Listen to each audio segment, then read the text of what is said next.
Hello and welcome to Portfolio Matters, weekly markets checklist, week 160. But before we get going, Richard will read the disclaimer. Thank you, Keith.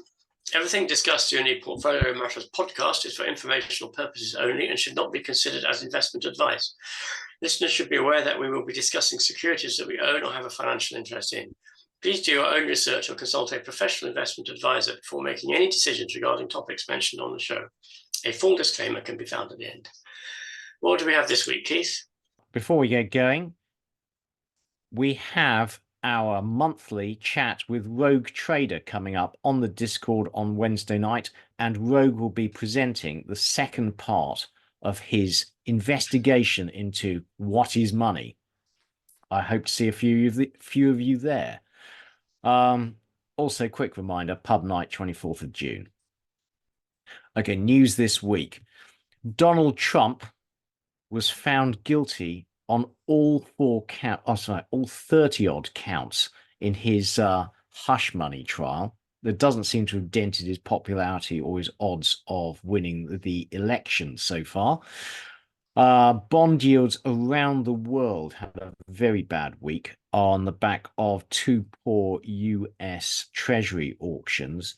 So the US is selling vast amounts of treasuries and been worried for a while there may be indigestion as the markets struggle to accommodate such huge flows. And two poor auctions this week would seem to suggest that that may be an ongoing issue.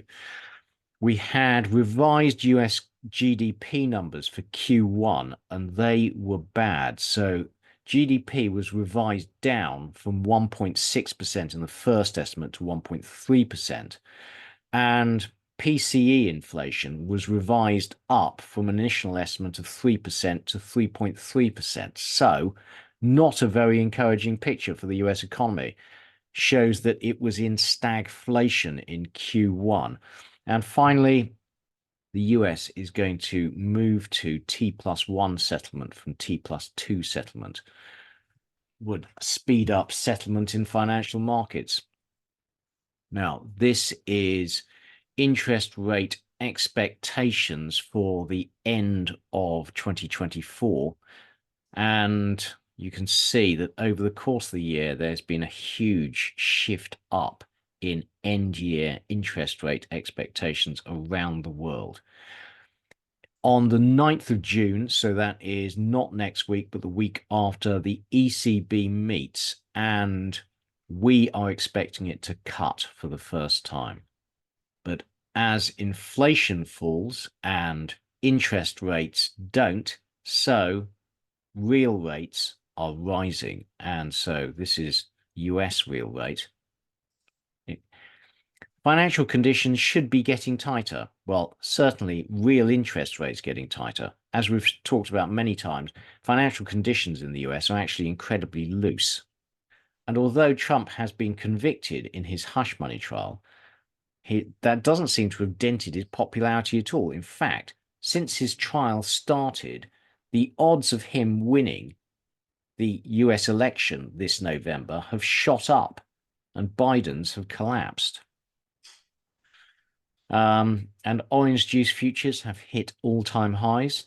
So problems with the Brazilian crop now are leading to worries about future supply. Time to switch to an alternative breakfast juice, I would have thought. Juice.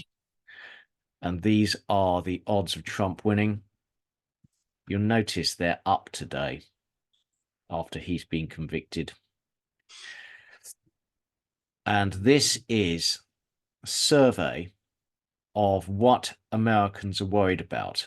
And you'll notice the two things that have disappeared from this chart are climate change and government debt. And government debt's gone absolutely through the roof. And climate change ain't getting any better. On to this week's economic data. First of all, a summary. So the UK is just incomprehensible currently. We don't know. The GDP numbers are rising, so the economy seems to be doing well, but at the same time, it seems to be losing jobs. Who knows? The EU is weak but appears to have bottomed. The US is strong, but there are some signs that the rate of growth is slowing. China, difficult to tell. We have the latest NBS PMIs out this morning, and they were below expectations. Global manufacturing shows signs of a cyclical upturn. The UK, Richard. Hey, Keith. So the UK Consumer Confidence Index it's rising. It's quite a noisy chart, but it's definitely risen quite substantially in the last 12 months, continuing its upward trend. So people seem to be getting a little bit happier in the UK. Yeah, in the long term, that's not a great number, but no, it's certainly better than the post-GFC period. It doesn't spend very long at or above zero, though, does it, in the series? So we're a miserable bunch. Well, yeah, we live in this country. UK,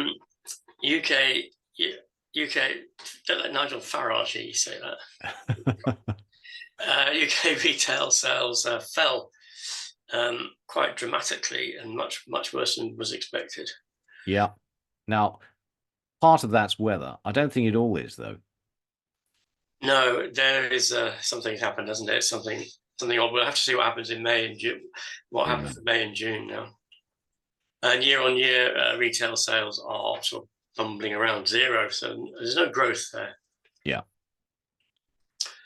UK car production year on year is at the lower end, I would say, interpolating by eye, and it's of its new normal, which dates in 2020-ish, and but still down 7% in April, down 27% in March. So not great. CBI distributive trades, much better than expectations, but it's a sawtooth graph, this, isn't it? It is. Yeah. So I think what you can say is, after a very poor April, the UK retail trade is feeling better. So this chart shows the volume versus the value of UK retail sales. And you'll see, although the value has risen by 15% since, 2019, the volume has dropped and frankly is still dropping. So UK consumers are not doing well. And when you look at what they've actually reduced consumption of, they've cut their purchases of clothing by over 10% in volume terms. So not great. It suggests there's a lot of inflation in that, isn't there? I mean, yeah. Actually, what's interesting is the volume of automotive fuel has actually risen over the last 4 years. But actually, this is over the last year, sorry. This is over the last year. But you would have thought with the rise of EVs, that would be dropping. Yeah, well, maybe the rise of EVs is not as significant as people think.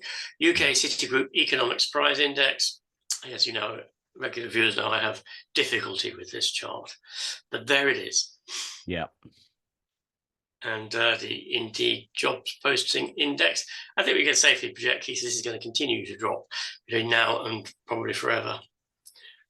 Well, this is, all the GDP data seems to suggest, the UK economy has bottomed and actually, grew 0.6% in Q1, forecast for 0.6% this quarter. That's actually, by our standards, that's pretty decent growth. And Rishi Sunak has called the election on the basis that the economy is, doing very well. But the job postings continue to fall. Yeah, I mean, I think he's called it on the basis of the economy is not going to do any better than it currently is. Yeah. And if he leaves it another 3 months, he may look back and wish he'd called it now. I suspect that's what's going on there. Yeah. Indeed, job postings, wage growth in the UK, 6.4%. So inflation is not dead. Yeah, not actually, great. If you, roughly speaking, it's been between 6 and 7% now, isn't it? Looking at that for 2 years. Yeah, that is really not good. And UK true inflation now 3.3%. Just a very, very slight upward trend there. Yeah. Reminder, though, that trueflation is not seasonally adjusted, and most of the inflation in the UK comes between February and May. So inflation, he says, touch wood, should start coming down from June. That's what the normal seasonal pattern is. Tricky with those wage. That's true. Keith.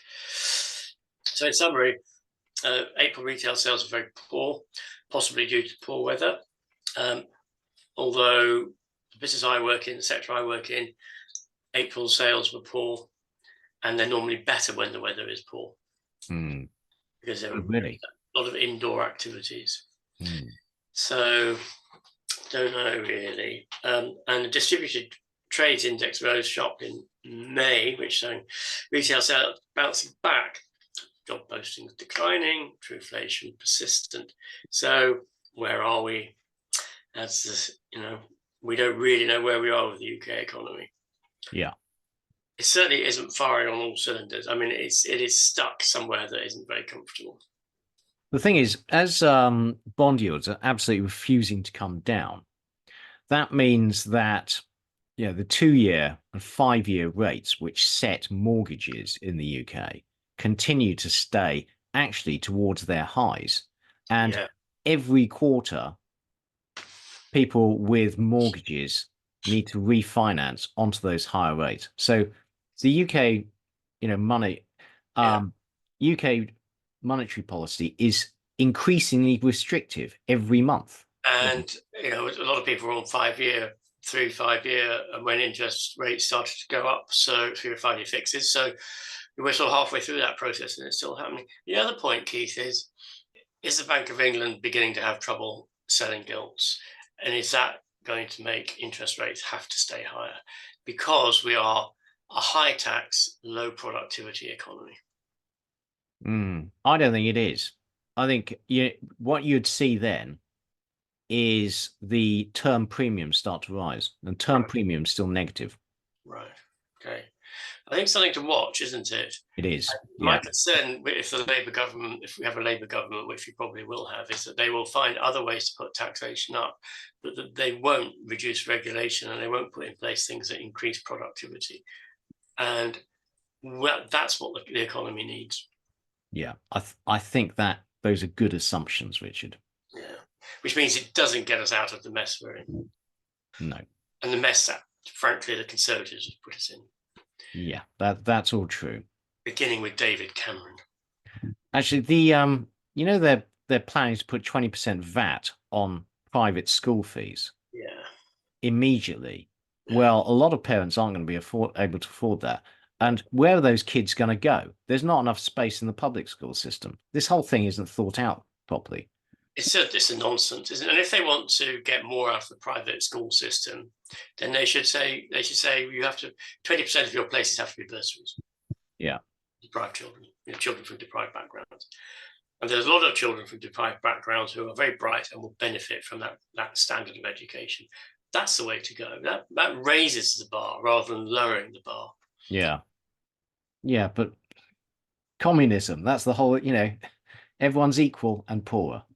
Yeah, we know about that, don't we, Keith? Stalin was a great proponent of that process. And onto the EU.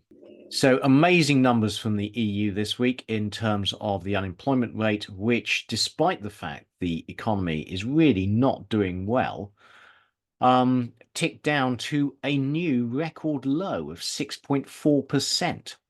Economic sentiment for May, these are the monthly Eurostat surveys, improved slightly to 96, better than April, lower than expectations. Consumer confidence met expectations, gradually improving to minus 14.3, like the UK. European citizens are never happy. This has never once ticked above zero in the lifetime of the survey, going back to 1985. And that is a poor number, but nowhere near as bad as it was a few months ago. Industrial sentiment improved slightly, but is still very poor. Services sentiment improved slightly in line with expectations, but is not great. Selling price expectations, that's not a good number. Ticked up to 6.4, well above expectations, but in itself, that is not a bad number. Consumer one-year inflation expectations rose to 12.5. That's actually a very low number by historic standards, but moving in the wrong direction. Loans to companies grew 0.3% year on year in line with expectations. So there's very little loan growth to companies, to households, the same, 0.2%. So monetary policy in the EU is disincentivizing borrowing. As a result, M3 grew by 1.3%. It's positive again, up on March. The economic surprise index rose slightly to 20.3, so the Eurozone economy continues to surprise the upside. Job postings, well, that is actually quite a sharp drop in 1 week for the German job posting index. And the French job posting index also continues to fall. So everywhere, jobs markets appear to be continuing to slow. Now, when we look at the Eurozone services index, that is dropping. And there's a good correlation with wage growth. So hopefully, European wage growth should slow in the coming quarters. And this morning, we had French inflation for May, and it came out at 0. So is that an optimistic harbinger for Eurozone inflation? Reminder, on the 9th, the ECB meets, and we're expecting them to cut rates. So in summary, the latest Eurostat survey suggests little change, frankly, in the Eurozone economy, which is kind of weak.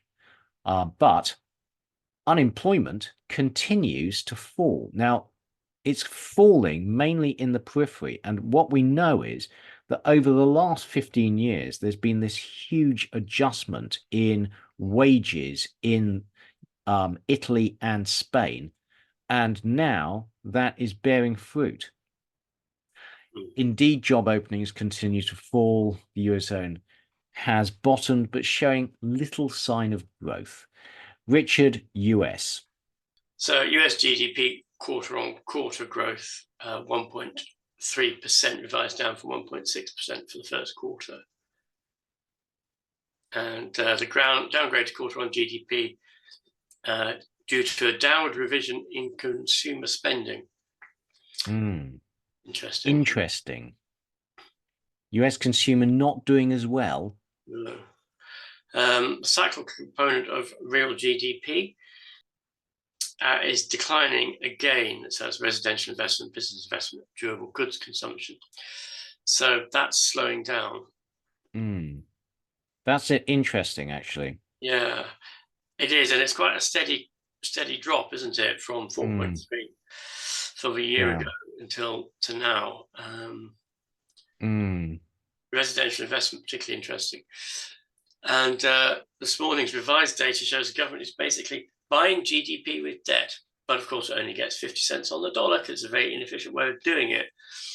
And until the US stops subsidizing the economy, the government stops subsidizing the economy to the tune of $6 trillion a year, GDP will grow.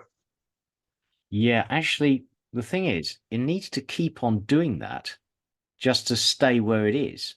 That's the thing. Yeah. And, the fiscal impulse is now heading towards 0 or negative, because although they're spending this vast amount of money, in order to grow the economy, they'd need to keep on growing the fiscal deficit. Becomes exponential, doesn't it? Yeah. Well, who would have thought it, eh? US corporate profits quarter on quarter down 1.7% in quarter one, and consensus expectations was an increase of nearly 4%.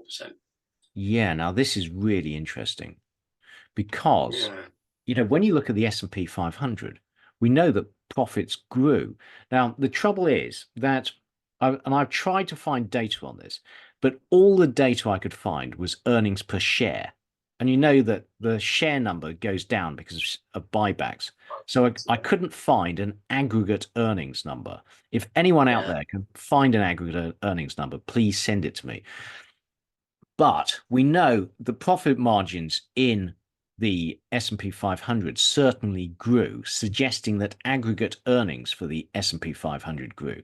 So if there was a fall in corporate profits, that implies the rest of the economy, the vast majority of US companies that are not listed on the stock market. Small and medium-sized businesses are struggling. Yeah, exactly. So the sales component of GDP quarter on quarter, up 1.7%, whereas we expected 3%. So GDP, that element of GDP is slowing. That ties in with the retail sales figures, doesn't it? It does, yeah. And US PCE prices quarter on quarter, up 3.3% in quarter one, up from 1.8 in quarter four, and above expectations. So PCE prices higher than the Fed was expecting. And core PCE pricing up 3.6, which is pretty much on expectations, in fact, but much higher than in the previous two quarters. Yeah, not good. Real consumer spending quarter on quarter was 2% below expectations. And again, that sort of fits in with retail sales. And US durable goods orders month on month, better than expectations, but March had a really significant downward revision. Yeah, so if you kind of average the two, you kind of get to the revision. Yeah. Durable goods orders, excluding transport month on month, 0.4%, which was better than expected, and March was revised upwards. No, March was revised downwards, mate. And a big button, and March was revised downwards. US Conference Board Consumer Confidence Index, a little bit better than expectations. That chart looks very different to the charts we get for the UK and Europe, doesn't it, in terms of consumer confidence? It looks more like it's usable. Yeah, no, I completely agree. But, we've got this chart shows the different consumer confidence indexes in the US, and choose your poison. Yeah. I'm with Richard. I think the Conference Board is probably the most accurate, but who knows? Who knows? Yeah. So confidence that consumers have in being able to get a job is actually still pretty high. So it's nowhere near the COVID lows, but it is a bit of a downtrend, isn't it? Absolutely. Yeah. So nobody thinks jobs are hard to get, but the number of people who think jobs are plentiful is steadily falling, which is, given we know the job postings index continues to decline, that's absolutely, corroborative evidence. Indeed, yeah. The Case-Shiller house price index month on month, up 1.6 in March, so twice the expected level. And it looks like house prices are on the move again. Yeah, frightening. So that should be 0.9% for February.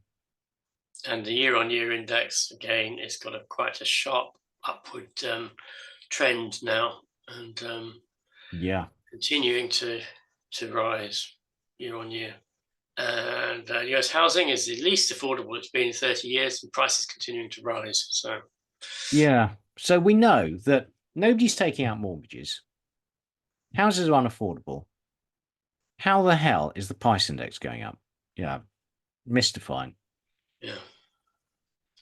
And this is the month-on-month price index, which is, hard to interpret what's going on here, actually, because that February figure is so large proportionally. But the general trend is absolutely up. And so this is like the price of mortgages. So houses that people are taking mortgages out on. Yeah. And the year-on-year house price index, 6.7%. So we've got a good level of house price inflation in the system now. Yeah. The Dallas Fed manufacturing index, not great, minus 19.4. And the Fed Services Index, also not great and below expectations. The Richmond Fed Manufacturing Index is at 0, which looks like it is a proper 0 as opposed to a meaningless 0. So, and the Richmond Fed Services Index just a little bit above 0. So, slightly contradictory there, but but again, both. If you look at the Richmond Fed Services Index, we know the US economy has been growing really well over the last year.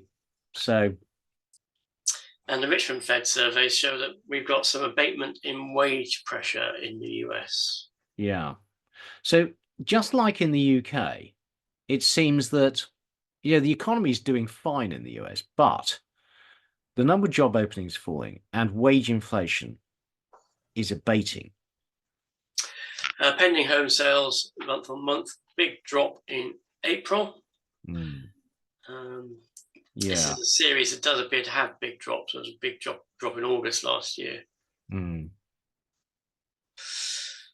this is a chart of pending home sales, which is showing a really significant decline from pre-COVID levels. Yeah. So, I mean, this is, nobody's buying houses, but house prices are rising. Yeah. Mystified. And they're building plenty as well. The US trade balance was minus 99 billion in April, which is quite a lot worse than expectations. And that balance is just in a continuous long-term down. I thought you'd really like this chart, Richard, because the US came off the gold standard in 1972. And until that point, they had to pay, the dollar was backed by gold. So basically, you couldn't print loads of dollars. And ultimately, you would have to pay for your imported goods with dollars backed by gold, i.e. gold. That was the idea. Since then, you can just print green pieces of paper and give them to foreigners. And look what's happened. The problem the US has got is the foreigners are starting to say, actually, we don't want these anymore because there's too many of them. Yeah. Well, actually, they're not saying that. They might do, but when you look at the percentage of world trade that's denominated in US dollars, it's been rising at the expense of the euro. US Red Book retail sales up this week against last week. This contradicts the other retail sales data that we've shown. It does. Now, we have a big section coming up on the state of the US consumer. So let's leave the commentary until we get there. The 30-year mortgage rate is staying at around about 7, and the mortgage purchase index is staying at around about the lowest it's been since 1995. Yep, absolutely. Nobody's taking out mortgages to buy places, unsurprisingly. So how come house prices are rising? Initial jobless claims, I would say that's stable. In line with last. Yeah. Going absolutely nowhere. Yeah, continuing jobless claims. This is a much shorter term graph, but it looks pretty stable to me. And continuing jobless claims rising relative to the pre-COVID average, but they're not elevated. No, they're not. Which is consistent with the GDP growth. The number of US states with rising unemployment rate is high but falling. Yeah, interesting, actually. Yeah. And the Dallas Fed weekly economic GDP estimate is 2.2%, unchanged from last week. The Atlanta Fed GDP now for Q2 is 3.5%, which is pretty much unchanged from last week, and is consistent with what we know from other data. New York Fed nowcast for GDP, 2%. Yeah, so everyone thinks that the US economy is doing just fine, Q2. Yeah. And the Citigroup Economic Surprise Index comes without commentary. Indeed, job postings. I mean, you do wonder whether the problem is actually Indeed. Well, the thing is, we know that I don't think it is, Because the thing is, particularly in the US, where Indeed is well established and the move online is well established, then I think these numbers are probably reliable. In the case of France, where you've got a number of 151, and that compares to pre-pandemic, I think you could say that a lot of the shift has been from local job adverts to online. Yeah, possibly so. And job postings wage growth is actually only 3.1% in the US. Yeah. This is a job postings dashboard, which shows where the job postings changes are occurring in that sort of heat map. Yeah. If you're interested, have a look at that. Well, the thing is, this is from Lightcast, which is a different website, and they corroborate the drop in online job postings. And that makes sense given the chart we showed earlier of poor US corporate profitability in Q1. If small companies in the US are not doing well, this is exactly what you'd expect to see. It is very true, Keith. It's a very good point. Yeah. US trueflation, 2.6%. It is rising, but actually the scale is pretty small, so it's not rising very much. Yeah, but it's sharp, not. But it's not very much. Yeah. And buying a home in 1985 versus 2022. It was 3.5 times. What was it? 3.5 times average earnings. Is that right? Yeah. Whereas now it's 6.3 times average earnings, and that it must make. I mean, we don't really understand what's going on. No, it's just that who's buying houses just mystifies me. But we talked last week about how, contrary to people's prejudices, the millennials had the highest salaries of any generation because of economic growth. But asset prices matter. What they can buy with that, in terms of houses, is much less. So exactly, yeah. So the fundamental problems of Fed is that US financial conditions aren't tightening with interest rates. Yeah. So the interest rate, the concept of using interest rates to tighten financial conditions is rather the last crisis response. Yeah, the fundamental problem is that all these people, everyone locked in these low mortgages and low long-term debt during the pandemic, and they're just, indifferent to rising interest rates. Certainly the S&P 500 is. The thing I'd say about this is that I think there is a big bias towards the big listed companies. So US summary, so Q1 GDP growth revised down, PC inflation revised up 3.3%. The US economy is being maintained by vast quantities of government debt. And we've got retail sales appear to be slowing, job postings appear to be slowing. So is the US economy slowing, or is this just the sort of vagaries of an economy that's healthy?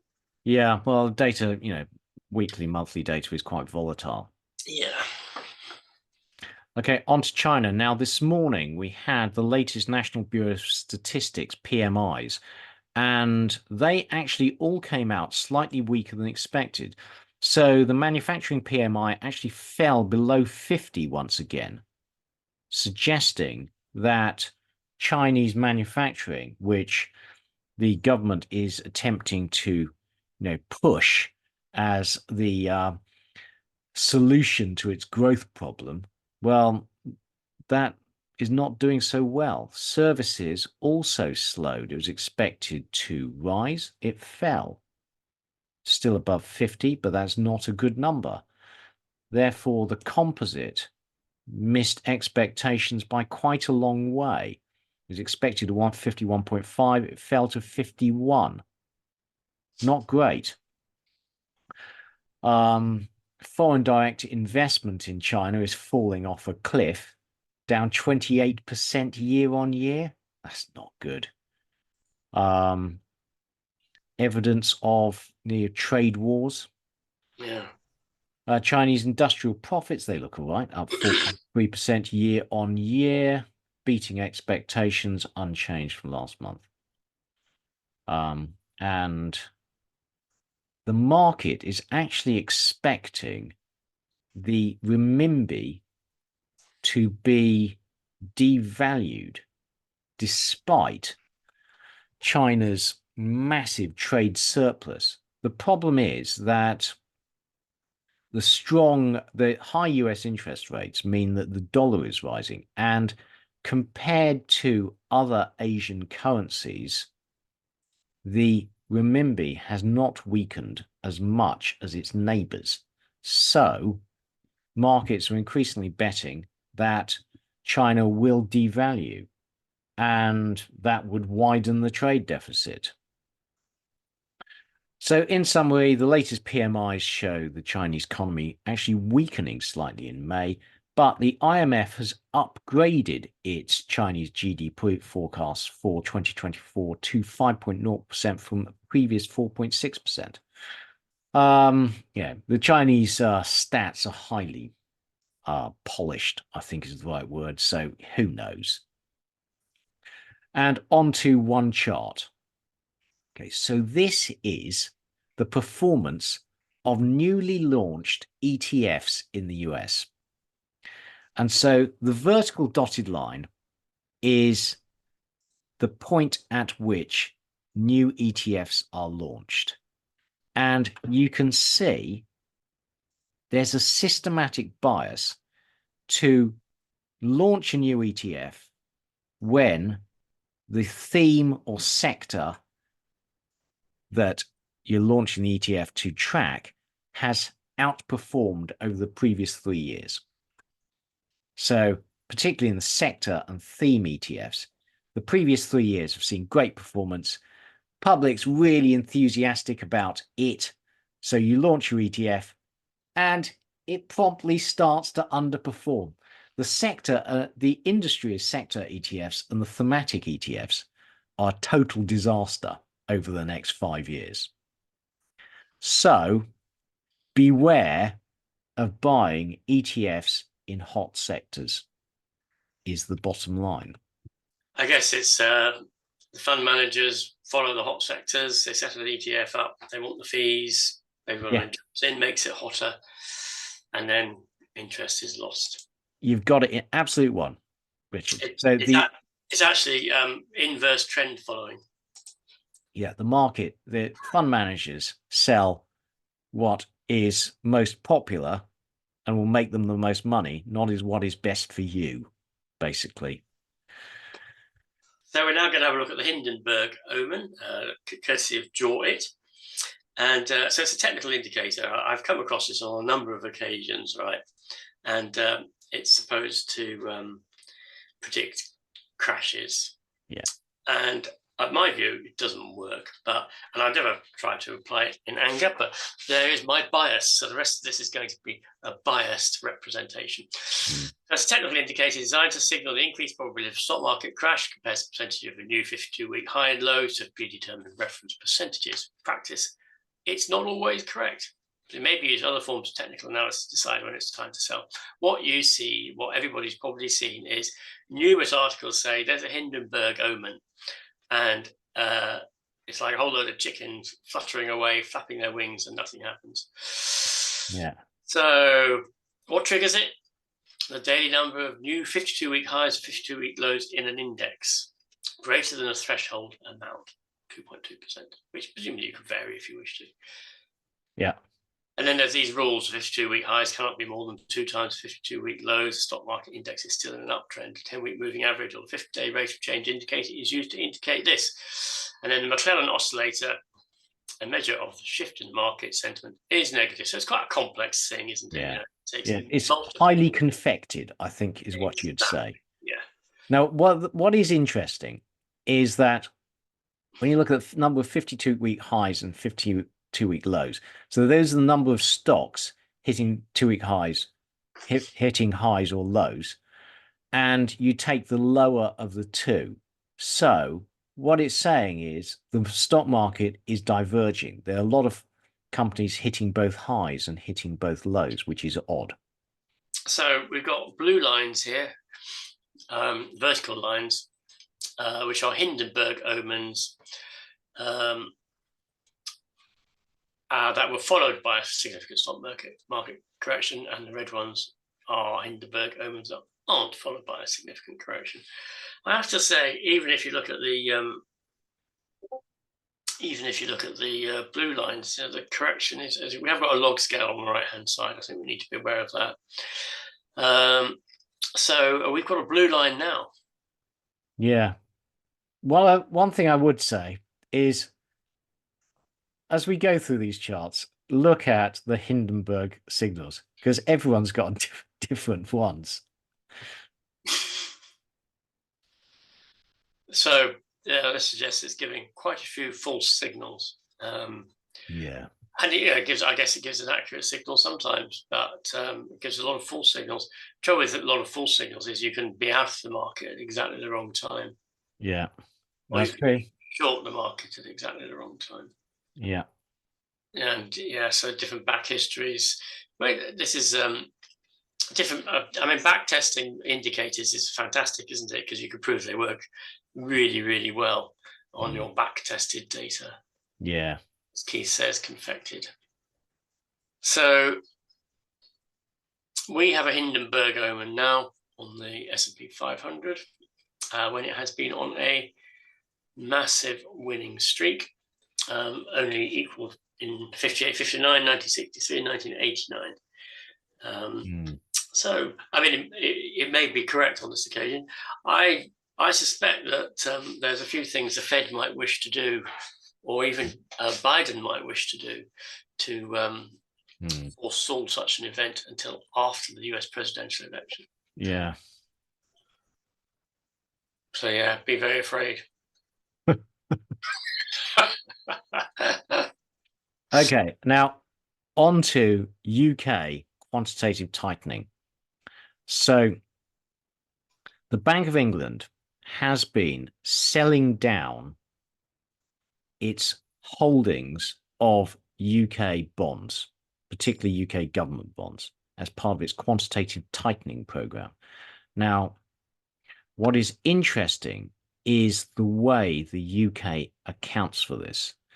So because it is now making losses on its QE portfolio. So in the 10 years to October 2022, the Bank of England sent quarterly payments to the Treasury totaling 125 billion from its profits from QE. And the government spent that. Now the flow is reversed. And unlike other countries, the UK has had a consistent policy on its QE profits and losses, in that previously, when the profits from QE went into government coffers, they spent them. Now that the Bank of England is losing money, the Treasury is sending money back. And that impacts the UK fiscal deficit and how much the government can spend elsewhere. Now, the Bank of England estimates that total cost of QE will be over 100 billion. Not great.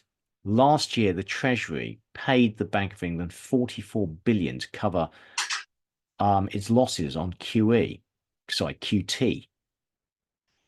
So like unprinting the money, isn't it? Well, how's it funding that, Richard? Yeah. So the bottom line. Sorry, can you come? So the bottom line is, yes, this absolutely affects the government budget. And on Richard's point, how do we fund this? Well, you either have to fund it through higher taxes, higher spending cuts, or through gilt sales. So unwinding the kind of money printing, actually, we're doing more of it in the fact that, in order to fund our increased deficit, we're selling more gilts. It was a bastardization of a policy from the get-go, wasn't it? Yeah, it was. Thank you, Mr. Carney. Yeah. So, reminder of the UK fiscal rules. So these were set by the Conservative government a couple of years ago, and the rules are the public sector net debt as a percentage of GDP has to be falling by the 5th year of the rolling forecast. This reminds me of, Saint Aquinas. Give me chastity and sobriety, but not yet. Not yet. Make it someone else's problem, in fact, isn't it? Yeah, Because the exactly. 5th year it's going to be a different parliament. So and the PSBR has to be below 3% by the 5th year. And welfare spending has to be below a predetermined cap. So QT affects the UK budget because it increases the fiscal deficit, and faster QT increases realized losses on bond sales, but it reduces the ongoing interest cost, because the problem now is the Bank of England bought all these bonds when bond rates were much lower, and now it is funding them at 5%. So it's losing money on the interest cost of the bonds. So stopping QT would increase the ongoing interest costs because it's holding a larger bond portfolio for longer, but stop the losses on bond sales. You'd only have losses on bonds when they mature.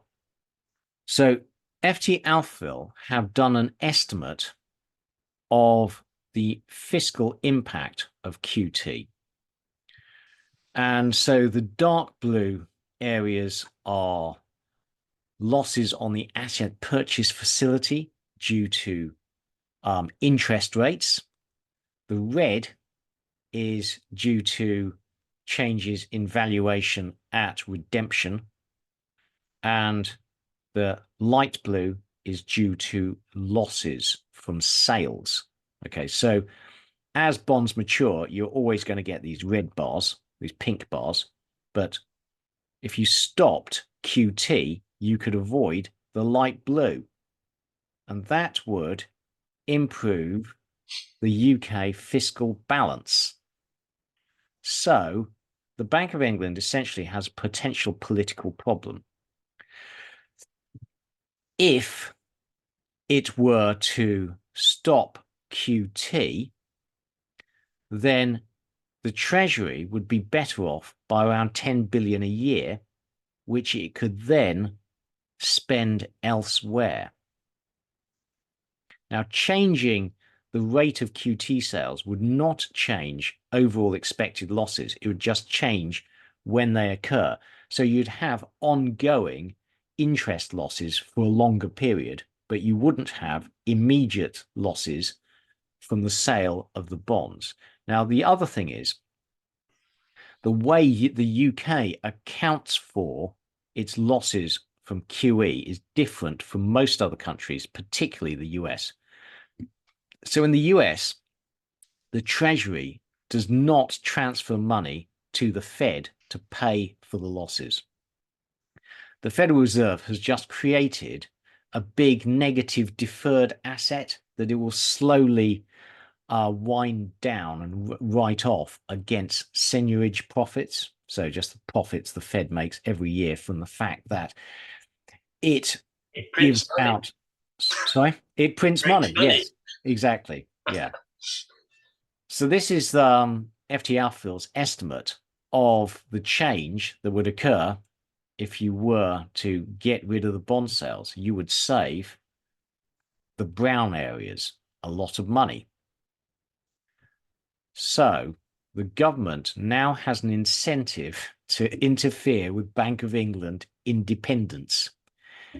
Either it could try and get the Bank of England to change to the US method of accounting for central bank losses and get rid of the whole problem, or it can try and get them to halt QT sales, which would, either of those would improve the fiscal balance and potentially depending on how they're going to fund the fiscal deficit, reduce gilt sales. Meanwhile, there's a separate story in the FT this week about how QT was causing cash shortages in the UK financial system, so that banks, because they've been having to buy lots of gilts, have been using up all their cash, and therefore, in order to access cash, they've been having to use the Bank of England's repo facility, lending back those bonds in return for cash. Now, since QT began, the Bank of England has shrunk its balance sheet from 1 trillion to 760 billion. And Andrew Bailey has stated he believes that ultimately the balance sheet will settle between 345 and 490 billion, i.e., we've got a hell of a long way to go. But these signs of stress in the funding markets suggest that actually he may not have that much further to go. Reminder, this is the UK PSBR. Pre-pandemic, post-pandemic, clear change. We have not got public borrowing under control. In September, the Bank of England is expected to announce its QT program for 2025. New government's coming in. What will the Labour government do? Will they try and strong-arm the Bank of England to change their policies? Watch this space. And on to why the US hasn't gone into recession, Richard. Okay, so this is a chart shows the manufacturing and trucking average operating margin, which has fallen. I mean, it was very stable, wasn't it? Around 14 to 50% for many years. And it's now fallen to a little bit over 12%. So I wouldn't have said they've collapsed, but they've dropped by a couple of percentage points. Well, that is a big, compared to pre-pandemic, you're talking about 20% drop in margins. Yeah, so I would say a collapse of maybe 60% is sort of yeah 60%, but they've fallen from roughly 14.5 to 12 and a bit. So construction margins haven't fallen. Yeah, you see that this is amazing. Still, they've risen, haven't they? They've risen and they have risen by 50%. Yeah, they have, and so we know that pending home sales have collapsed. Yeah, but house prices are still rising, and so if you can sell those homes, then you make a very nice profit. Thank you very much. Yeah. So if you take the output of these two sectors, then the combined output has barely fallen. Yeah, it's barely fallen. Well, what it's telling us, Richard, is that these are the cyclical sectors of the economy, and the cyclical sectors of the economy have barely changed. They, higher interest rates are meant to kill the cyclical sectors, and that those sectors lose jobs, and you then get a cascade of job losses throughout the economy as those people cut spending, and it's just not started. No.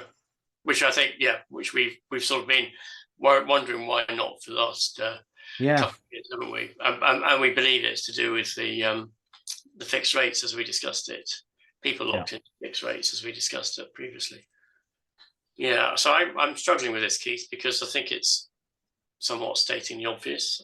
Yeah, no, that's true. It is stating the obvious, but that's where we are. So basically, manufacturing has net. Its margins have fallen, and construction is mystifyingly strong, and their employment has gone up. So there's been normally you expect at the start of recession that the cyclical sectors to be losing jobs. They're just not. So hence, we're nowhere near a recession, is the bottom line. Yeah, it is stating the obvious, Richard, but there you go. Yeah, we've been talking about this for a long time. Okay, now on to the US consumer. So I thought this was a really interesting chart. This is household cash, orange, yellow is consumer debt, both housing debt and other debt, credit card debt, etc. And you'll see the pandemic largesse has completely shifted the balance. So it's allowed US consumers to entirely eliminate net their indebtedness. Now, that is a shift from public indebtedness, which has increased, to private indebtedness, which has disappeared. It has, hasn't it? Although it looks like it'll be interesting to see what it looks like in 2 or 3 years' time, because they're now coincided, haven't they? Yeah, they have coincided, but the distribution matters. So if you look at the top half, they've got net cash, quite strongly net cash. The bottom half, they ain't. They are very strongly still in debt. And when you look at the distribution by age category, then it's really stark. So the young have net debts, and then the older you get, understandably, much less indebted. Now, we've talked about this many times, but the San Francisco Fed now estimates that the pandemic era excess savings are fully exhausted. And the savings rate is low by historic standards. And we've previously been talking about this as potentially having negative implications for consumer spending. But baby boomers are retiring, and they are the green line, are sitting on enormous amounts of wealth. And so we could be entering a period where the baby boomers just sell down their holdings, that's dissaving, and the saving rate remains very low. Now, I thought this was a really interesting and frightening chart. So bright orange is retirees 65 and older, as their spending as a percentage of total consumer spending. They are now the biggest spenders in the US economy. Young people, their share is falling. Middle-aged people, 35 to 44, their percentage rose, but is now falling again. But you can see, if you take the three oldest cohorts, 45 onwards, that they are now responsible for 60% of total US spending. And I don't think this is a coincidence. Fertility rates are falling because young people have got no money. They are borrowing from their credit cards.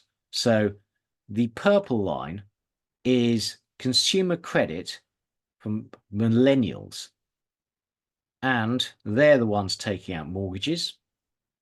And the total amount of credit card debt is at an all-time high, just when loan rates are at an all-time high, so their servicing costs are enormous. Now, although credit card debts as a percentage of total disposable income are not actually too bad, that you're looking at the red line, what matters is the distribution. And we know that young people, the people who are taking out the credit cards debt, they're the ones with a stressed financial situation. As a result, default rates, delinquency rates are rising sharply for credit cards and also for auto loans. And although the last chart does not paint too worrying a picture of default rates, this chart very much does. Now, this is from the St. Louis Fed, and the gray line at the top is the percentage of people, so people who are in default or delinquency with their credit cards. And in the lowest, poorest neighborhoods, you're talking about 17%, 1 in 6, that's a bad number. In the richest zip codes, you'd still talk about 1 in 6. That's a big number. In the US as a whole, you're talking about 12%. So they're actually the people who are distressed is rising and is a substantial portion of the population. And I think you can say that these charts are relentlessly rising. But when you look at purchases, for example, of US motor vehicles, they've remained rather stable. And so what we are seeing is that old people who have assets can continue spending. But, and this is my point is, old people, their spending doesn't change very much. Young people and the poor, they're the marginal buyers. If you give old people an extra tenner, they're going to stick it in the bank. If you give young people an extra tenner, they're going to spend it. Now, this chart is buy now, pay later volumes, and it's global. It's not the US, but you can see that's been rising very quickly. And the right-hand chart is number of app downloads, so increasingly popular. But the people who use buy now, pay later are overwhelmingly, poor people, people who need credit, and they find that it makes them worse off financially, and because they spend more than they can afford. Now, when you look at who is spending what, the highest 20% of the population are responsible for 40% of overall spending. And actually, when you look at the top 60%, that's 80% of overall spending. The people who are in financial distress are not responsible actually for that much spending in the services sector, but default rates are rising. And more families in the US are feeling that their current financial situation is deteriorating. So, in summary, US society is increasingly unequal. The old and rich are doing well and continuing to spend.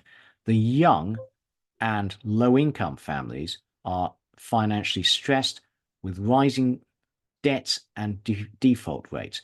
Default rates are rising relentlessly. At some stage, this will affect US consumer spending. In some senses, this is the problem, and I don't think it's just the US. I think we have the same issue here, that we've got such a huge uneven distribution of wealth, and we're indebting our young people with vast amounts of student debt, and I think we have a slow-moving train wreck on our hands. So I think it's actually moving much more slowly than I ever thought it would. But it is continuing to move, and the train wreck can come out in all sorts of ways. It can come out in social unrest as well. We haven't seen signs of that, but it's really it's very unhealthy if you want to have a healthy democracy to have this huge disparity. Yeah. Well, in the UK, Richard, Rishi Sunak's electoral bid is triple lock plus, i.e., more sweeties for the elderly. Yeah. I will soon be one of them. But also, Richard, the whole national service idiocy, that is essentially, again, a sop to the old. So we're going to make young people work for free in care homes and the army for a year. That again, young people working for the old. And has he costed this? You're taking like a whole cohort of the population out of work for a year. That's not going to be very good for GDP. I think it's a stupid policy, isn't it? I mean, if you want to have national service to beef up the ability of the country to field soldiers in times of crisis, That's the reason for having some form of national service, a bit like Israel does. If you want, let's say you're going to have a young person do some work in the care sector. So they've no training, they've got no disclosure. So that you've got to go someone has to go through the whole process of vetting them, training them, Yeah. and then they go. It's they leave and go off and do something else. It's just nonsense. It is drivel. Yeah. And this concept that the pensioners should have another tax break. I mean, it just Exactly. in my mind, it's morally corrupt. Yeah. Absolutely. Well, despite the fact that it'll benefit me in 2 years' time or whatever, it's just corrupt. It's I agree. Inexcusable.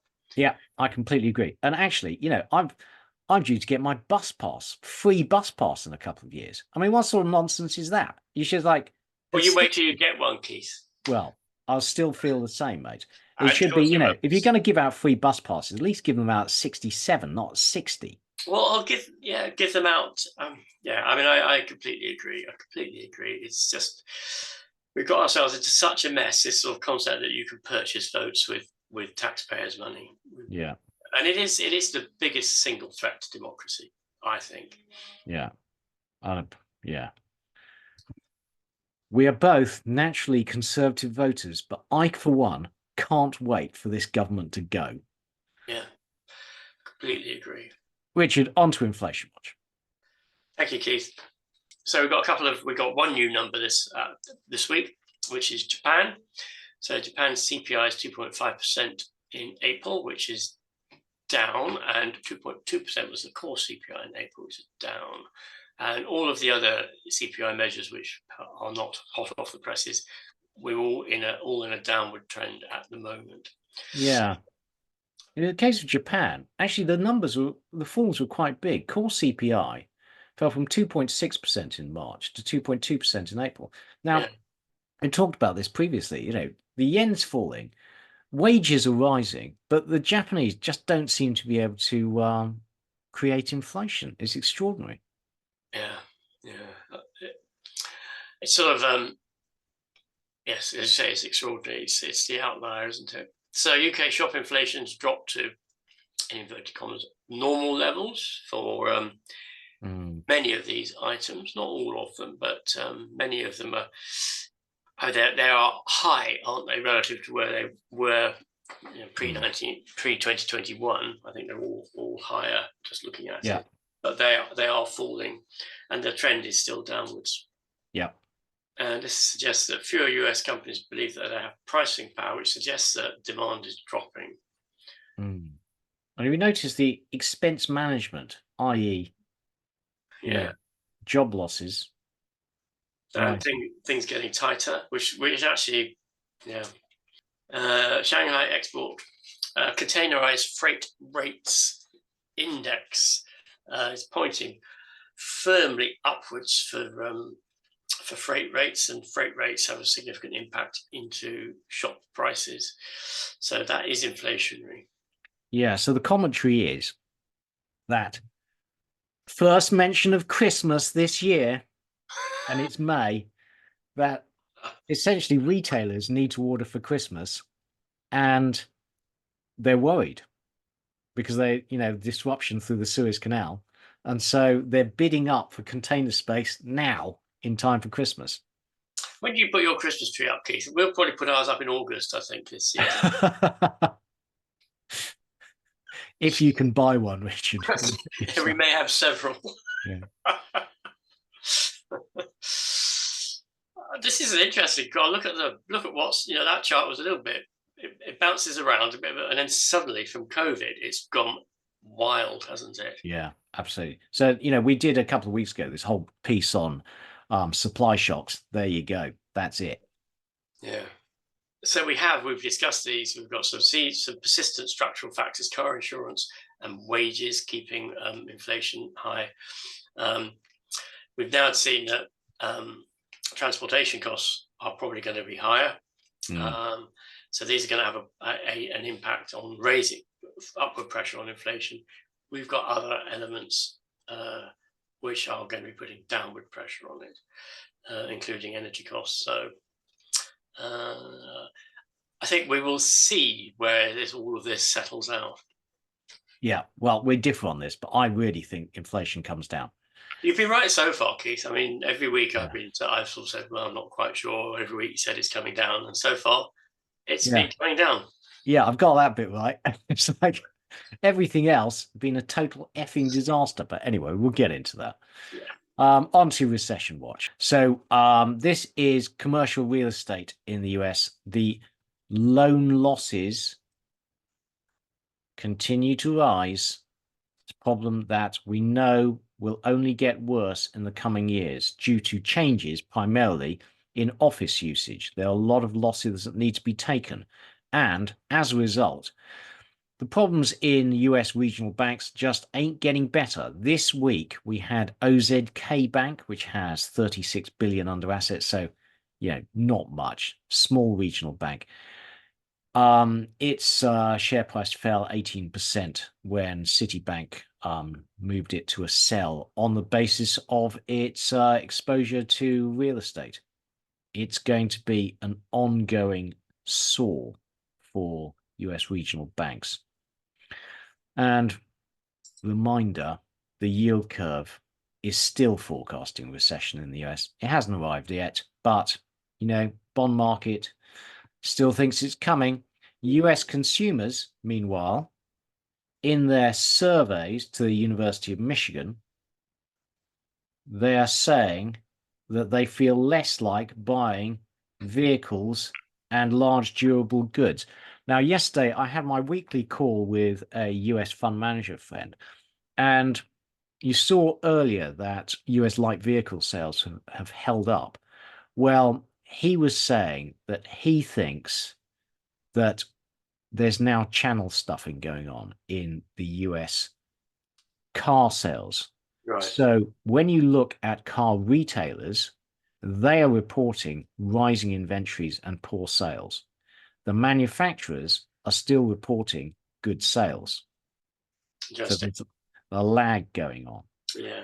I mean, there is more stuff coming out that suggests things are slowing, isn't there, Keith? I think it's quite noticeable this week. We've reported on a few things that have appeared on the scene that aren't particularly optimistic, more so than we have previously. Well, but when you look at the the nowcasts for US GDP, they still look great. Yeah. Yeah. And triple B bonds, the number of triple P bonds that have been put on negative watch by rating agencies is rising. Number on positive watch is going nowhere.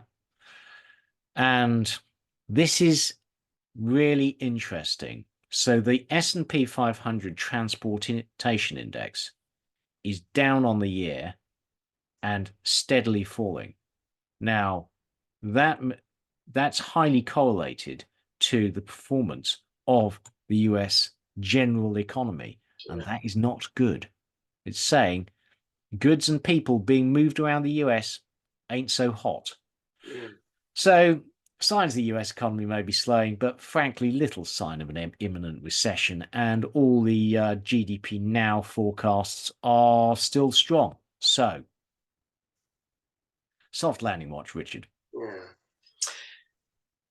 Thank you, Keith. So this is the World Economic Activity Index weekly. Question is, are we at the start of an upcycle? Now, recently those upcycles have been about every 9, we've got a bit of 9 or 9 month cycle, something like that. Yeah. And if this cycle continues, then yes, we are at the beginning of a relatively small upcycle. We shall see. And the World Manufacturing Cycle Index definitely perking up. Yeah. Which, as commentary says, makes it look like the manufacturing cycle has bottomed. And US financial conditions are very, very loose. Yeah, despite high interest rates. Yeah. And this shows that AI is still a big thing. One of the big things about AI is its energy consumption. Yeah. So everybody's saying, there we are, invest in energy. British utilities, British uranium, dare I say it. Yeah, look at that though. Yeah. That's extraordinary. 8 times as much energy. Isn't it just? Yeah. And I do get much more out of it. I mean, I have to say that my Google searches at the moment are proving to be rather frustrating because I get a whole load of stuff that I'm not really interested in. And it's like it's overanalyzed my question. Right. I like to be able to, it's curious. I don't like the way it seems to be working now. Right. Well, more on that in a bit, Richard. Oh, right. Am I not the only one, or am I the only one? Well, we've got some AI enhanced search results for you in a bit. Oh, great. Good. The US economy remains strong. Global manufacturing is rising. Yeah. Yeah.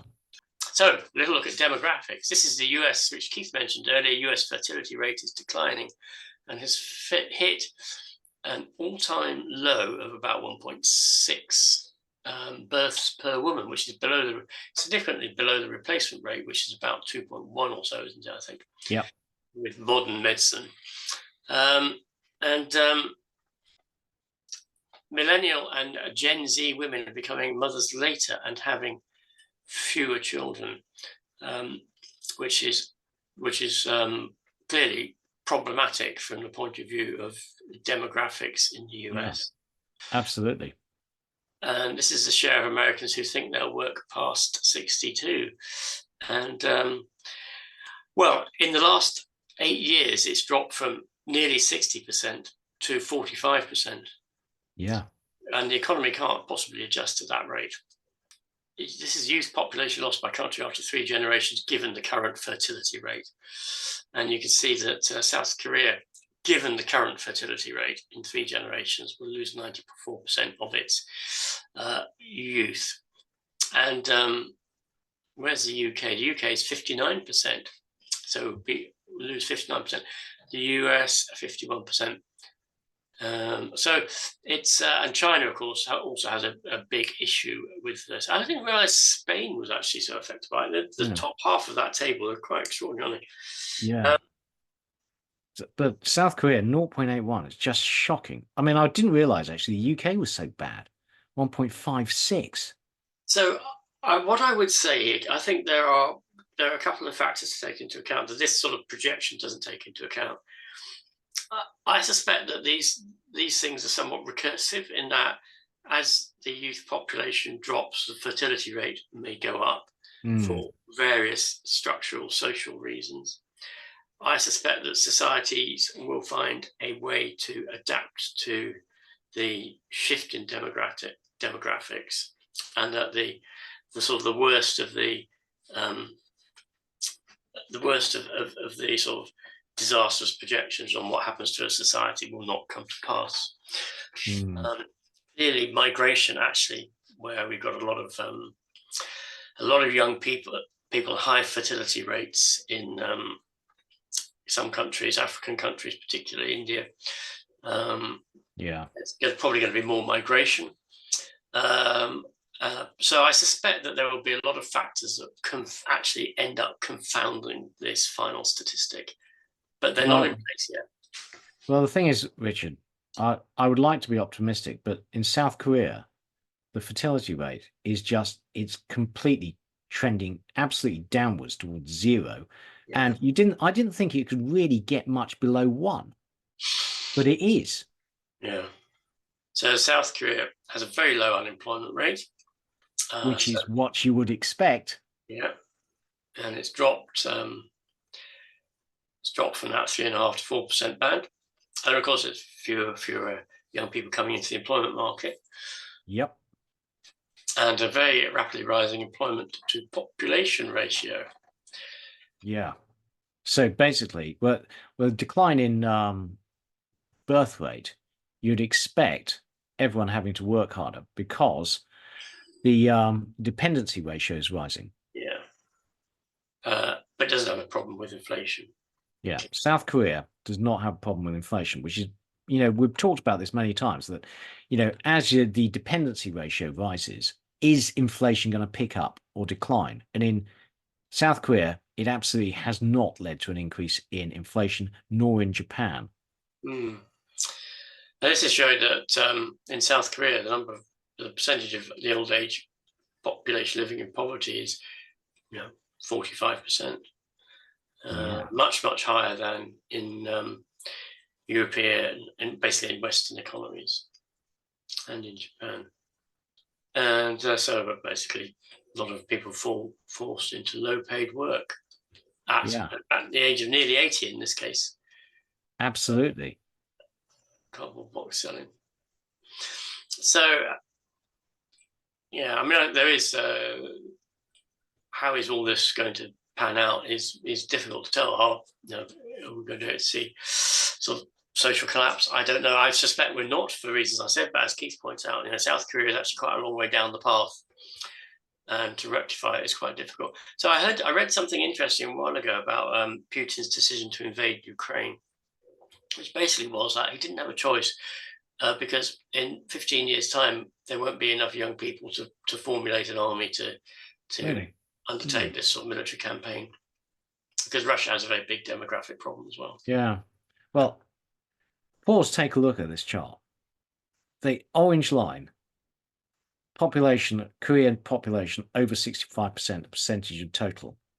That is just an absolutely shocking number. And that is largely baked in by the fact that, all the births have happened. Unless you have an enormous surge in new births, you're stuffed. There comes a point where this becomes inevitable unless you have a lot of migration, inward migration of young people. Yeah.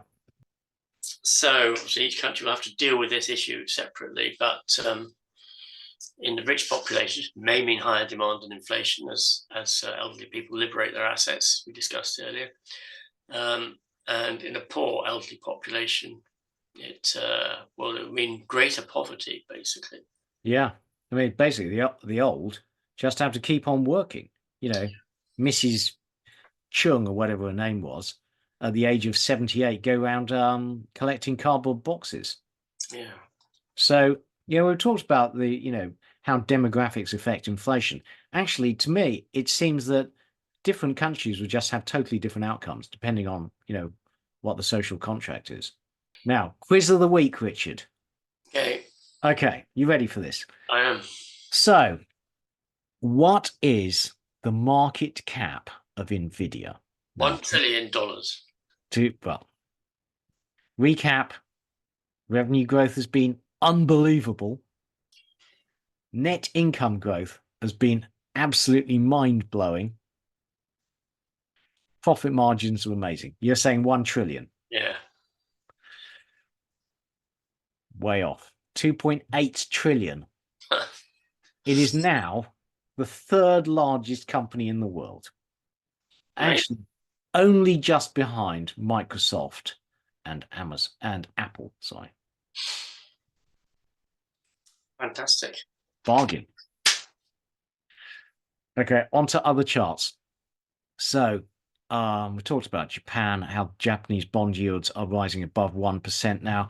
Well, given their enormous debt to GDP ratio, if that were to normalize with the rest of the world, you have instant financial crisis and Armageddon.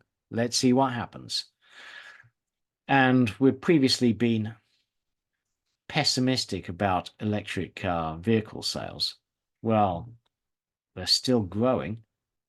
Actually, 17 million this year, and a rising percentage of the global car fleet, primarily because of China. The EV transition is happening in China. And solar generation continues to grow apace. This is the US. Now, despite actually Texas, which is a huge oil and gas lobby, they are one of the largest states because it's so cheap now. And this is for you, Richard. This is... Oh, delightful. Yeah. This is like these examples. Thank you very much to our Discord member, Magnets, for sending this. I found all this hilarious. So the AI, can cockroaches live in your penis? Absolutely. It's totally normal. Marvelous.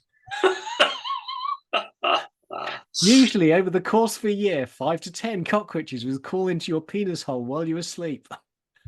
That's why it's called a cockroach. AI is genius. It's clearly worth billions and trillions of dollars. Well, so, well, Should you smoke while pregnant? Doctors recommend smoking 2-3 cigarettes a day.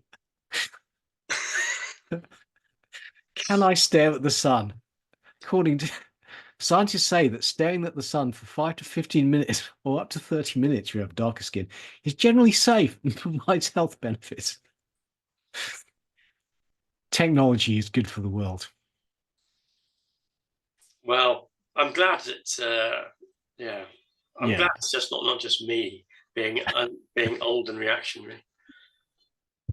Okay, on to good news. Well, this is really good news, actually. This is a Danish gem collector called Dr. Itai Gridel. So I have spent, during this week, I was listening to a podcast about thefts at the British Museum. And we, the British, owe Dr. Gridel a great vote of thanks. Because, so in 2020, he recognized a gem that he saw for sale on eBay from a 1920 British Museum catalogue that he had previously flicked through. He has a photographic memory, and he became worried that gems from the British Museum's collections were being sold online. He then warned the British Museum, and it being a British institution like the post office, essentially told him to go away and ignored him. George Osborne resigned because of this, didn't he? Yeah. But he persisted, and finally they took him seriously and did an audit of their Greek and Roman collections and found vast numbers of artifacts, small gems and cameos were missing, around 2,000. It turns out that one of their senior curators was stealing from the museum. And Dr. Gridel has then gone around the world tracking down items that were stolen from the British Museum and has returned 360 of them off his own bat. Total hero. And a very honest man. Makes you feel good about the world, frankly. So thank you to Dr. Itai Gridel. And onto equities. So the all-world index had a poor week, down 1.5%, still up 7.5% year to date. The all-share also came off its recent highs, down 1.1%, still up 6.2% year to date. US stocks also fell. Rising bond yields spooked the market. Still up 7.9% year to date. The S&P down 1.6%, up 9.7% year to date. NASDAQ also came off, still 11.5% up year to date. Russell 2000, pretty indifferent, falling 0.7% on the week, up 1.5% year to date.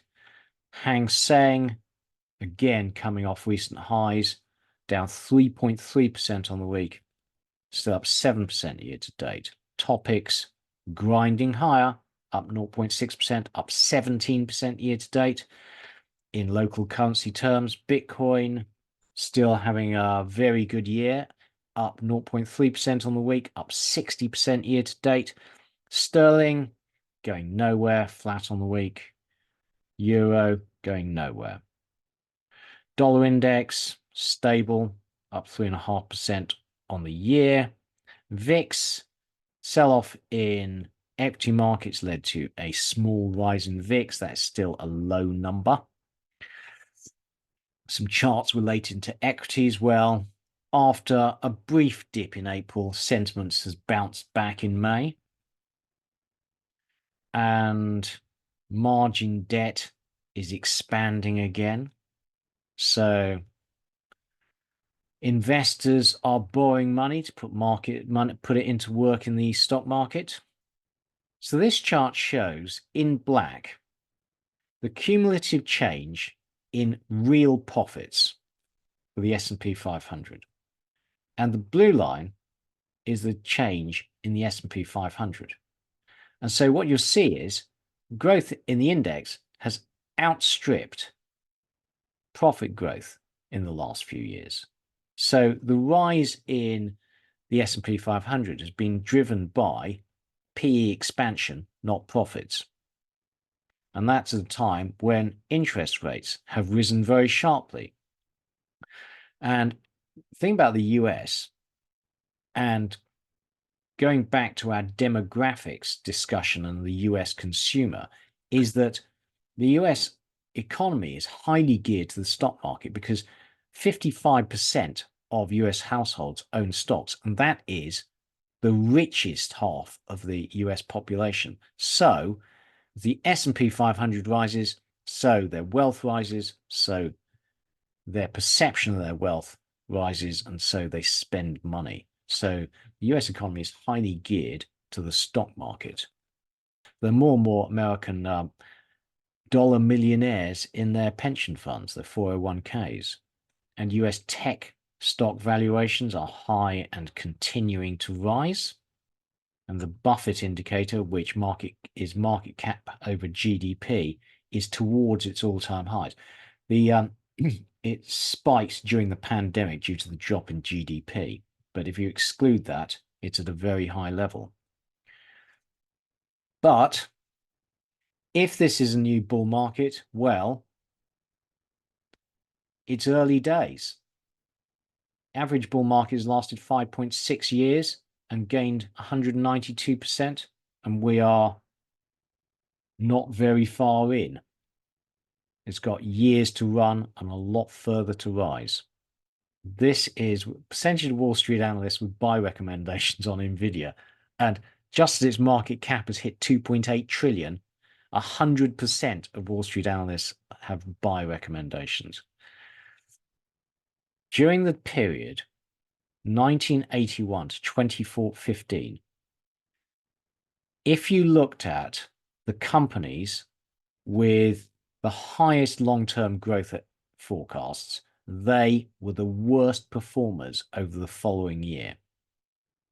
So history would suggest that high growth expectations have an inverse relationship to future returns, although this chart would not apply to Nvidia over the last year. Now, Bloomberg is saying that the S&P 500's profit margins are near their pandemic highs because of job cuts and lower input costs. Well, we're not seeing much evidence of job cuts. I don't know where they're getting that from, but profits margins are high. And on to commodities. Well, in summary, energy commodities were little changed on the week. Oil fell after an enormous oil inventory build in the US, but that only took it back to flat on the week, basically. Industrial metals was very mixed. Aluminium, tin, and vanadium were all up. Cobalt, copper, and neodymium all down. The bull market, though, looks like it's intact. We'll show the charts in a bit. Precious metals, silver was up, palladium down. So energy commodities, this is Brent, is up 0.6% on the week, 6.1% year to date, but struggling to build any momentum. This is WTI, also up 0.9% on the week, but going nowhere. Numbers specific to the oil market, well, a huge inventory build of 13 million barrels last week. So we've now had a few oil inventory builds in a row in the US. The Baker Hughes rig count was unchanged, as was US crude production. Now, OPEC is due to re-evaluate the production baselines for all its members. Now, it only does this, every 5 years or so, and it last did this in October 2018. And this is from Rory Johnson of Commodity Context, and it's his estimates of what those baseline adjustments will be. And basically, the UAE is due to get an absolutely enormous baseline adjustment of 900,000 barrels a day Iraq, Kuwait, and Gabon will also rise. Offsetting that, there will be drops in Oman, Kazakhstan, Congo. I don't know what DZA. I'm not sure what DZA is actually. Nigeria and Azerbaijan will also see quite big drops. The net effect will be a 600,000 barrel a day rise in production targets, all else being equal. But OPEC will presumably adjust each country's allocation based on revised baselines to try and keep oil production unchanged. But that will then mean that the UAE will be allowed to produce more and other countries less. And it's a question of whether OPEC Plus maintains discipline and the countries that receive reduced allocations obey those reduced production targets. EU natural gas futures, they fell on the week, but remain high. Okay, so read this out. European natural gas prices held around 35 euros per megawatt hour in the last week of May, hovering near the highest levels in 5 months, amid expectations of lower supply and robust cooling demand. So new forecasts suggest aggressive heat waves in Europe later in the summer, with hotter temperatures expected in northern Europe at the beginning of June, and meteorologists warning of excessive heat in France and Spain, leading to much higher air conditioning demand.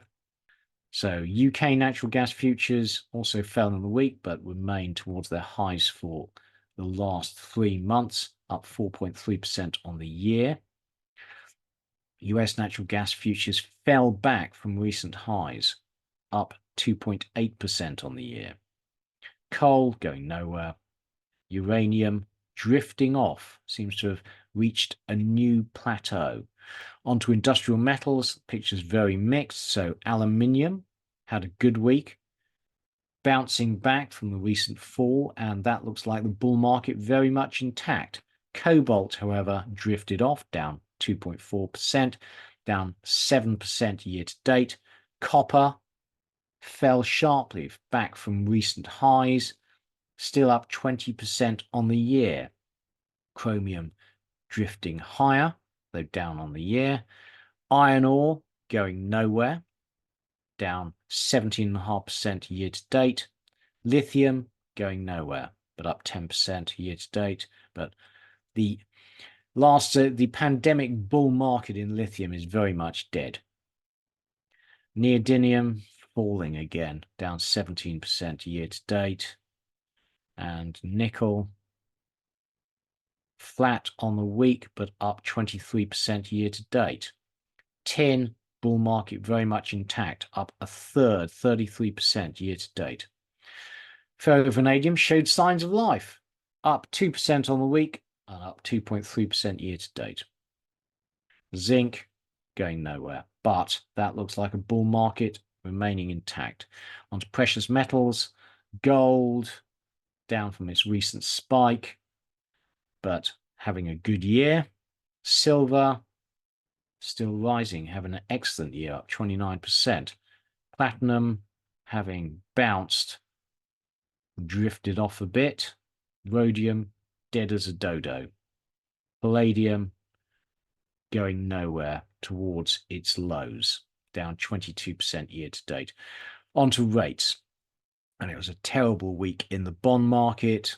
So 2 poor auctions in the US, and just general feeling that inflation is going to be persistent led to rise in bond yields. The UK yield curve shifted sharply up, as did the US yield curve. Now, notably, the UK yield curve shifted up more than the US, despite there really being no information at all in the UK this week. So the US bond curve remains inverted, and that is a harbinger of a future recession. It's never got it wrong so far, and it just remains persistently inverted. So bond market continues to believe the US slowdown is coming. US hedge fund managers, though, have record short positions in treasuries. Asset managers have record longs. So hedge funds think that bond yields are heading higher. One thing I've got right this year is inflation absolutely has collapsed, but the market is worried that further progress towards the 2% target will be more difficult, and the fall in inflation has not led to, as yet, rate cuts. And so the market is betting on higher for longer. And in the US, the US Treasury issuance has massively risen this year due to the enormous deficit. But the US has been funding itself with bills, like short-term notes, rather than bonds. So that adds to the interest expense that the US is paying, because bond bills currently paying 5.25%, best part of. Bonds pay less, but the Treasury is not issuing bonds because it doesn't want to lock in paying higher rates for years. So I take this to mean the US Treasury believes that interest rates will fall in the future. Now, this is from Longview Economics, and reading this out, amazing to think that UK interest rates are still at 5.25%, although the headline inflation rate is 2.4%. Cumulative growth in the past 12 months is 0.8%. House prices in real terms are 12% off their peak, and total employment is falling at 0.7% year on year. Bank of England is behind the curve. So the UK economy is not doing well. But the market continues to think that the Bank of England is not going to be able to cut rates by very much in the coming year. I am with Longview Economics. I think the UK economy is doing poorly, and wage inflation is persistent, but all due to lag effects. And at some stage, falling UK jobs market will lead to lower wage growth, falling inflation, more interest rate cuts. But UK 2-year rose sharply over the last couple of weeks and is towards the highs of the year at 4.5%. So the market is expecting, and reminder, we know that the term premium is for the 10-year is negative. So ignoring the term premium, that UK interest rates will average 4.5% over the next 2 years. Seems high to me, given that the UK economy is not coping very well with interest rates of 5.25%. The 10-year, new highs for the year, disastrous for me at 4.37%. The 30-year, awful, 4.9%. Shocking. These are big numbers. If you need to finance a wind farm, the 30-year rate, the interest rate you're paying to access debt has massively increased over the last couple of years. This is the US 10-year. It actually hasn't risen as much as the UK, which, given the fall in UK inflation, surprises me. German bond yields had a terrible week, hitting new highs for the year. ECB due to cut in 2 weeks' time. Italian bond yields actually not doing as badly in relative terms as the German ones due to the strength of the Italian economy. Greek also rising. Concluding comments. Two poor US Treasury auctions seem to have spooked the bond market, leading to higher yields worldwide. Terrible for me. The market is worried about resurgent inflation. Actually, I don't think that's the case. We've talked about this many times. I show you the data every week. Inflation is persistent in the US largely due to car and health insurance, which are insensitive to interest rates. And on to me. Well, I had an absolutely shocking week as bond yields rose back towards their highs for the year, and I'm back towards my lows for the year, which is down 11.7%. Absolutely terrible. Inflation has come down really in line with my expectations, but the extrapolation to the fact that interest rates would come down and bond yields come down has proved absolutely wrong. And I'm not looking very clever or feeling very clever, frankly, having massively underperformed the market, and I'm sure you're all doing better than me. But if we look at T68, so T68 now has an implied inflation of 3.3%. That's RPI. So CPI, you're looking at 2.5%. So real yields are best part of 2%. So if I hold this to maturity, I'm getting CPI plus 2%, which is fantastic. And that's largely tax-free because it all comes as capital gain. So don't really have any worries, frankly. So my plan, I'm going to absolutely be disciplined and stick to my investment strategy, which is I'm going to hold bonds until the next recession. Now, this could be years, in which case, this section of the podcast is going to be A, depressing, and B, really boring. But there we go. Now, during the week, my wife asked me to recommend her a UK government bond to put her cash into, and I recommended to her, not to you, just don't make recommendations, just saying what I've done, is I recommended T26, which has a gross yield of 4.4% to redemption. And because the coupon is really low of 0.125%, all of that, almost all of that, comes as a capital gain. So although the redemption yield is 4.4%, if you're a 40% taxpayer, you would still receive 4.35%. So this is very tax efficient if you want to get a return better than inflation over the next 18 months. It matures on the 30th of January 2026. So hold it to maturity, you will get 4.4% per annum gross, with 40% taxpayer, 4.35% net.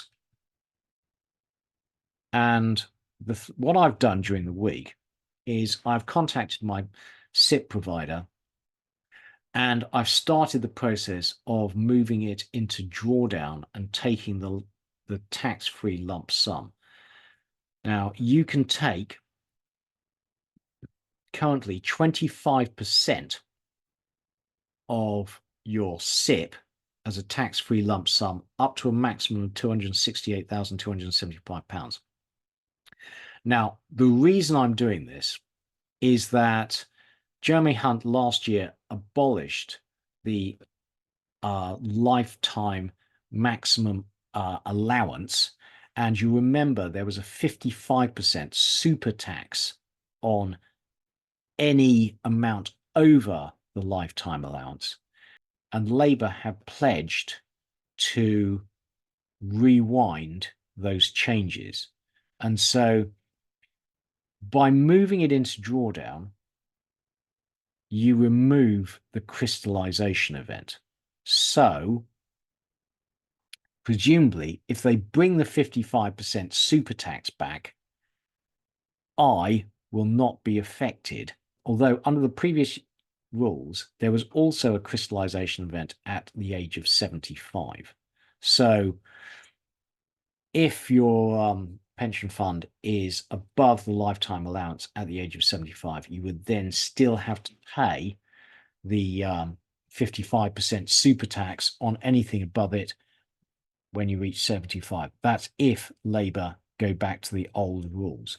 Now, the advantage of pension assets is they are outside your estate for inheritance tax. So if you take out the tax-free lump sum, the downside is that you're moving the money into your normal portfolio and it becomes subject to CGT, and you're also moving it out of your pension, which is exempt from inheritance tax. But the upside is if Labour come in and reinstigate the lifetime allowance, you're going to avoid a 55% super tax on anything above the lifetime allowance. So I've made one change to my portfolio, Keith. I have bought two ETF, oil sector ETFs. So a production ETF and an exploration ETF. And not a large percentage, but I just feel that a lot of people are suggesting that we are going to be moving into a fossil fuel shortage over the next few years because of the lack of exploration. And it may or may not be true, but I also wanted to just diversify myself a little bit, and I thought it was a good way to diversify. I'm with you on that, actually. I think the growth from the shale patch is slowing, and the EV revolution is stalling. Definitely. And exploration could be really interesting. Now, I would like to have a recession, collapse in equity markets, so I bails me out of my bond trade and moves into oil.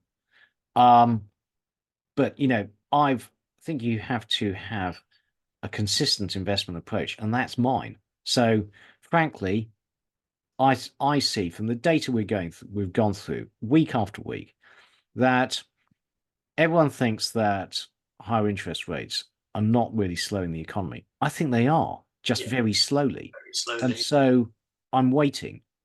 And I think at some stage we do get a slowdown. At that point, I will start, when equities collapse again, I will very much be with you. But right now I'm not. So it's another one of my long-term trades. I'm not it's not a trade, is it? It's a long-term holding. Yeah. My ambition would be to hold it for the next 5 years or so. So it's just a very gradual movement that I've initiated. Right. We shall see. Yeah. Well, your strategy is working very well, Richard, as opposed to mine, which is a fucking disaster. Yeah, fingers crossed. I think yours will. I think yours will come true in due course. But as you say, it's taking a long time.